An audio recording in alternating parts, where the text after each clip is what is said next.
ಈ ವರ್ಷ ಎಲ್ರಿಗೂ ಫಲಗೊಳ್ಳಿ, ಎಲ್ಲರೂ ಸೇಫಾಗಿರಲಿ. ಈ ಕ್ರಿಸ್ಮಸ್ ಎಲ್ರಿಗೂ ಒಂದು ರೀತಿ ಮಿರಾಕಲ್ ತರಲಿ ಅಂತ ದೇವರಲ್ಲಿ ಕೇಳ್ಕೊಳಕ್ಕೆ ಇಷ್ಟಪಡ್ತೀನಿ. ನಾನು ಎಲ್ಲಿದ್ರು ಅವ್ನು ಇರಬೇಕಲ್ಲ, ನಾನು ಅವನು ಒಂಥರ ಬೆಸ್ಟ್ ಫ್ರೆಂಡ್ಸ್ ಇದ್ದಂಗೆ. ಮೆರಿ ಕ್ರಿಸ್ಮಸ್ ಹೇಳ್ರ, ಹೇಳ ಜೋರಾಗಿ ಹೇಳ, ಜೋರಾಗಿ ಹೇಳ, ಮೆರಿ ಕ್ರಿಸ್ಮಸ್ ಹೇಳ. ಸಿಂಗಲ್ ಟೇಕ್ ಆರ್ಟಿಸ್ಟ್ ಅವನು. ಮೆರಿ ಕ್ರಿಸ್ಮಸ್ ಹೇಳ.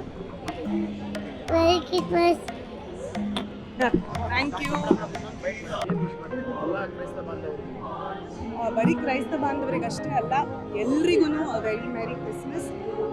ಕ್ರಿಸ್ಮಸ್ ಹಬ್ಬ ಬಂದು ಇದು ಬರೀ ಕ್ರಿಶ್ಚಿಯನ್ಸ್ ಮಾತ್ರ ಸೆಲೆಬ್ರೇಟ್ ಮಾಡಬೇಕು ಆ ರೀತಿ ಏನೂ ಇಲ್ಲ. ಅಂದರೆ ಡಿಸೆಂಬರ್ ಬಂದಿದ ತಕ್ಷಣ ಪ್ರತಿಯೊಬ್ಬರಿಗೂ ಆ ಕ್ರಿಸ್ಮಸ್ ಅನ್ನೋ ಸಂತೋಷ ಬಂದೇ ಬರುತ್ತೆ.